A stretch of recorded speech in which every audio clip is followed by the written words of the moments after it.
دیتا ہے دینے کو منہ چاہیے دینے والا ہے سچا ہمارا نبی دینے والا ہے سچا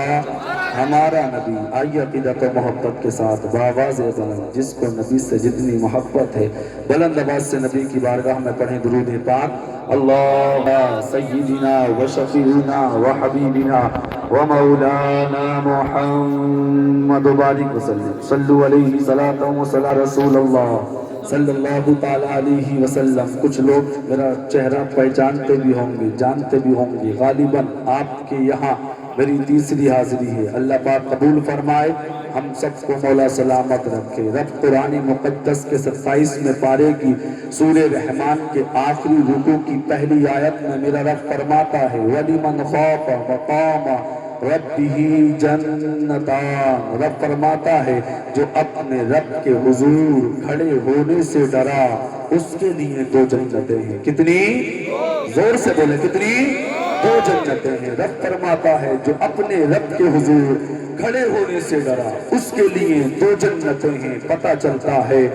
انسان کامیاب تب ہے جب اس کے دل میں اللہ کا خوف ہے انسان تبھی کامیاب ہے جب وہ اللہ سے ڈر کے زندگی کو گزارتا ہے آج انسان اپنی زندگی کو دیکھے آج انسان نمازیں چھوڑ رہا ہے قرآن کی تلاوت سے دور ہے پڑوسی کا حق ادا نہیں کرتا والدین کی خدمت نہیں کرتا کیا وجہ ہے وجہ صرف اور صرف یہ ہے ہمارے دل میں خوف خدا نہیں ہمارے دل میں اللہ کا ڈر نہیں ہم اپنے رب سے نہیں ڈرتے یاد رکھو مسلمانوں جس کے دل میں خوف خدا ہوتا ہے وہ 5 وقت کی نماز ادا کرتا ہے جس کے دل میں خوف خدا ہوتا ہے وہ قرآن کی تلاوت کرتا ہے جس کے دل میں خوف خدا ہوتا ہے مال کی زکات نکالتا ہے جس کے دل میں خوف خدا ہوتا ہے پڑوسی کا حق ادا کرتا ہے جس کے دل میں خوف خدا ہوتا ہے بڑوں کا ادب و احترام کرتا ہے جس کے دل میں خوف خدا ہوتا ہے چھوٹوں پر شفقت کرتا ہے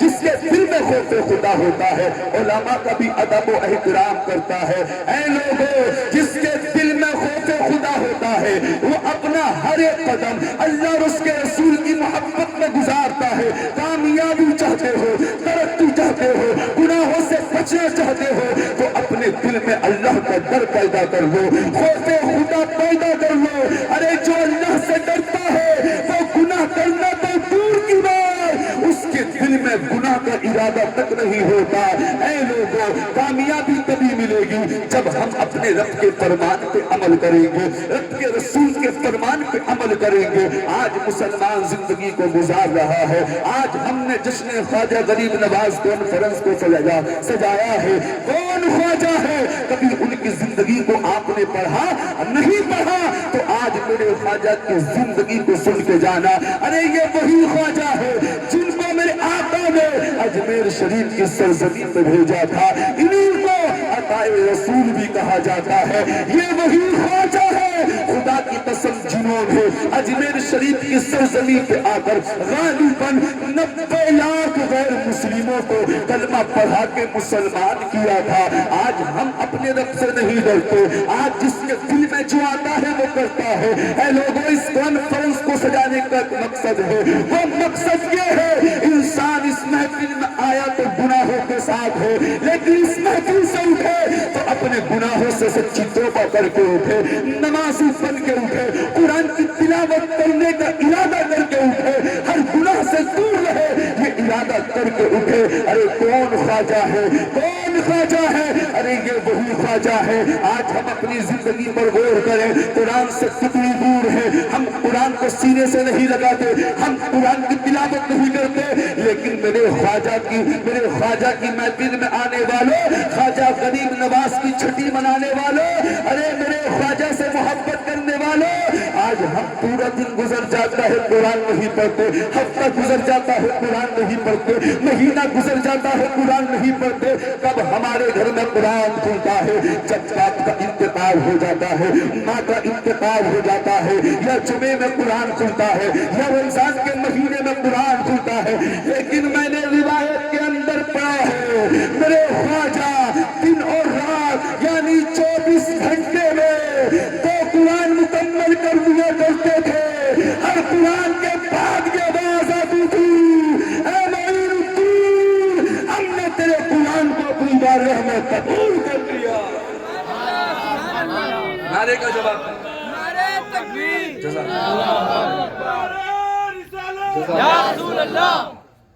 ہر قرآن کے بعد آواز آتی تھی معین تو، ہم نے تیرے قرآن کو اپنی بارگاہ میں قبول کر لیا۔ اے لوگوں، صرف نعرہ لگانے سے کام نہیں چلے گا، صرف چھٹی شریف کی بریانی کھانے سے کام نہیں چلے گا۔ دنیا میں نبی کے سچے عاشق بن کے زندگی کو گزارو، دنیا میں جو کام کر لو جن کاموں کے کرنے سے اللہ بھی راضی ہو جائے، اللہ کے رسول بھی راضی ہو جائے۔ بس چند منٹ میں آپ کے لینا چاہوں گا کہ کون خواجہ ہے، آؤ ذرا سنو۔ ایک مرتبہ میرے خواجہ غریب نواز کہیں جا رہے تھے، آپ نے ایک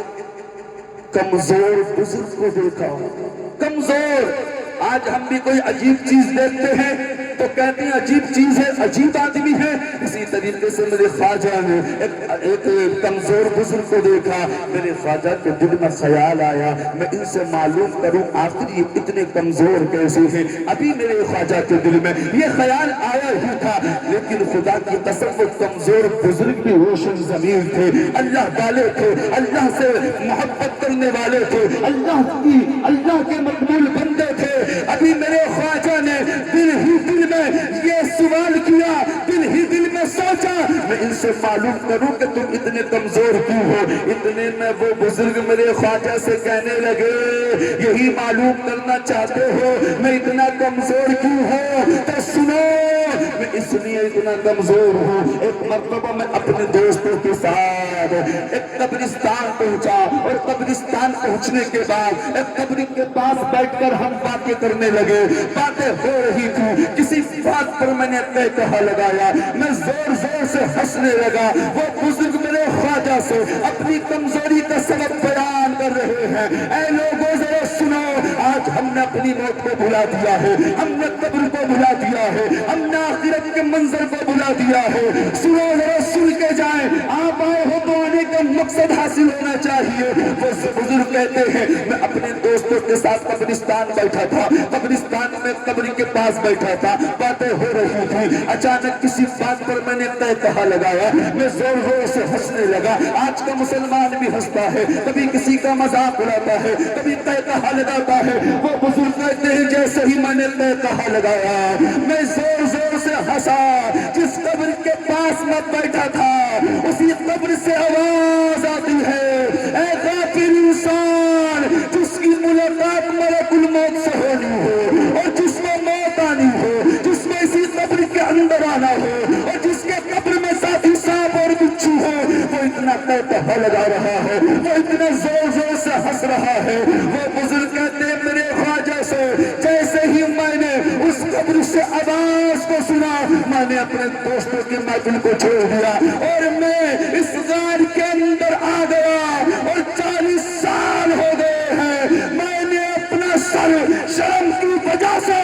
آسمان کی طرف نہیں کیا۔ اللہ اکبر۔ وہ بزرگ کہتے ہیں 40 سال کا عرصہ گزرا، 40 سال سے میں نے اپنا سر شرم کی وجہ سے آسمان کی طرف نہیں کیا ہے، اور جب جب مجھے وہ بات یاد آتی ہے میں اسی بات کو سوچ کے بکھرنے لگتا ہوں، کمزور ہونے لگتا ہوں۔ اے لوگوں، زندگی بڑی قیمتی ہے، جب بستر پر رات کو جایا کرو، پورے دن کے معاملے سوچ لیا کرو۔ ہم نے آج کسی کا دل تو نہیں دکھایا، ہم سے کوئی ناراض تو نہیں ہوا، ہمارے والد ہم سے راضی ہو کے نہیں، آج ہم نے قرآن کی تلاوت کی ہے کہ نہیں، لیکن آج ہم قرآن کی تلاوت نہیں کرتے۔ اے لوگوں، تم کیا سمجھتے ہو سر پہ ٹوپی رکھ لینے کا نام مسلمان ہے، چہرے پہ داڑھی سجا لینے کا نام مسلمان ہے، کرتا اور